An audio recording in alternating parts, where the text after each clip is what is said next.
Assalamualaikum warahmatullahi wabarakatuh. Gue kali ini gak mau bahas soal Khabib TikTok yang ngaku keturunan Nabi. Gue mau bacain surat penting banget. Bukan surat undangan nikah. Bukan juga surat tilang. Ini surat PBNU. Nomornya panjang 4064 PB 1AI 145 99/6 2025. Gue yakin ini kode rahasia. Kalau dibaca pakai rumus Fibonacci, hasilnya yang nggak nurut pusat, nggak dapet SK.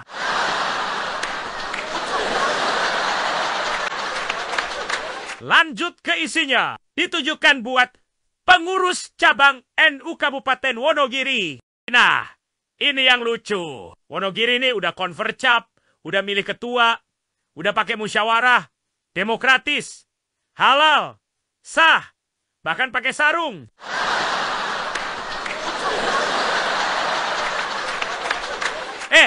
Tapi kok SK-nya nggak turun-turun juga ya?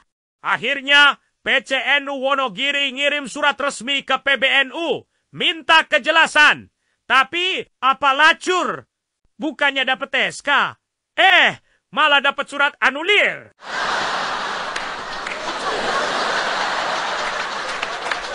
Bayangin lo ngirim surat ke pacar, nanya, kita nih serius gak sih? Hubungan kita mau dibawa kemana? Dibalesnya, maaf, lo bukan pacar gue. Dan hubungan kita gak sah menurut pasal 51 huruf E. Anjay, gak cuma ditolak, tapi juga dimasukin pasal.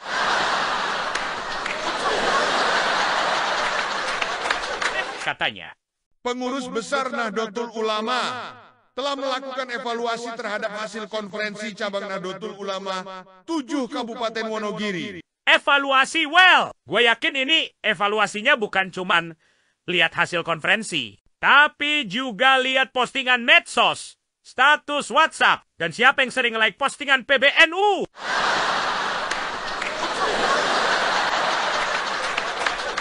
Bahwa ketua terpilih tidak memenuhi ketentuan pasal 51 ayat 1 huruf D, pasal 71 anggaran rumah tangga Nahdlatul Ulama, serta pasal 4 huruf C Peraturan Perkumpulan Nahdlatul Ulama nomor 3 tahun 2025 tentang syarat menjadi fungsionaris pengurus Nahdlatul Ulama. Wah, pasalnya banyak, Ini bukan surat keputusan. Ini udah kayak dakwaan KPK. Gua curiga, ini surat bukan hasil musyawarah, tapi hasil scrolling kita badai ART pas lembur.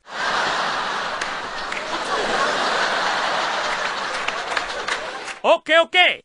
Mari kita bedah pelan-pelan. Pasal tuduhan ini pakai kacamata logika. Pasal 51, rangkap jabatan. Ayat 1 huruf E. Isinya jelas. Jabatan pengurus harian Nahdlatul Ulama tidak dapat dirangkap dengan jabatan pengurus harian organisasi kemasyarakatan yang bertentangan dengan prinsip-prinsip perjuangan dan tujuan Nahdlatul Ulama. Oke, paham. Tapi pertanyaannya, masalahnya di mana? Apa Kiai Mubarak sekarang nyambi jadi ketua partai Wahabi? Atau jangan-jangan diam-diam beliau jadi juru bicara PKI? Atau malah agen rahasia Mossad yang menyamar jadi Kiai?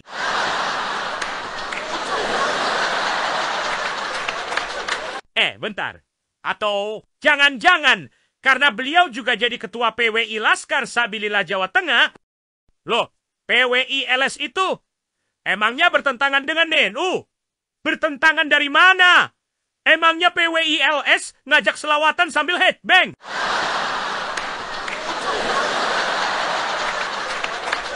Kiai Mubarak itu udah jadi ketua Tanfid PCNU Wonogiri periode 2020 sampai 2025. Dan sekarang dipilih lagi secara sah buat 2025 sampai 2030.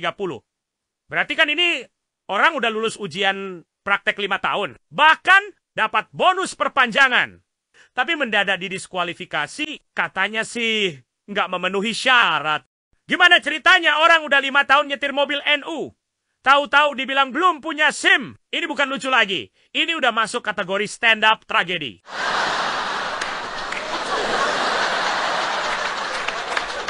Jadi ini hasil evaluasi PBNU. Bilangnya PWILS bertentangan dengan NU. Lah, bertentangannya di mana? Karena mereka getol membongkar nasab palsu. Jangan-jangan yang sebenarnya bertentangan itu bukan PWILS, tapi rasa panik PBNU waktu ngelihat NU mulai pulang ke akar, bukan ke pangkuan elit.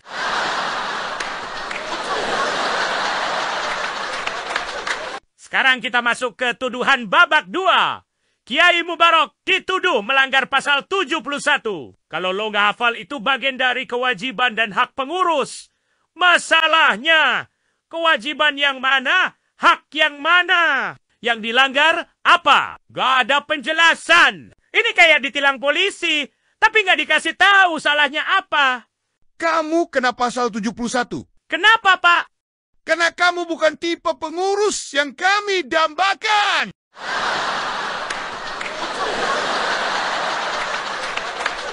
Terus, dilanjutin lagi. Tuduhannya, Kiai Mubarok tidak memenuhi syarat menjadi pengurus NU. Padahal, Kiai Mubarok itu dipilih secara demokratis. Dari bawah, didukung jamaah NU Tulen. Bukan hasil polling EG Story Elite. Bukan juga dari grup WA khusus Gus-Gus yang ngopi di Keramat Raya.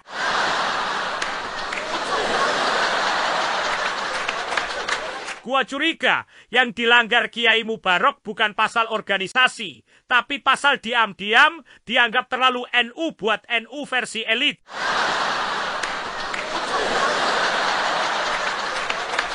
Maka jadilah beliau tidak memenuhi syarat karena terlalu lurus di jalan yang belok-belok ini.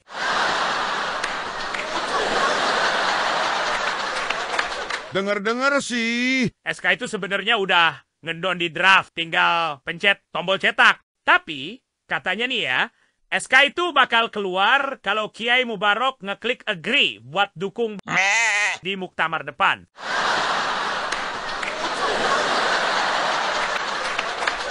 Dan masalahnya, Kiai Mubarok ini bukan tipe yang gampang pencet tombol.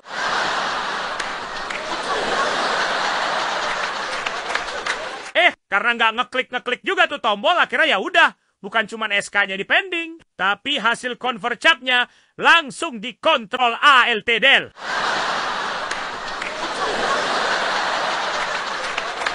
Takbir.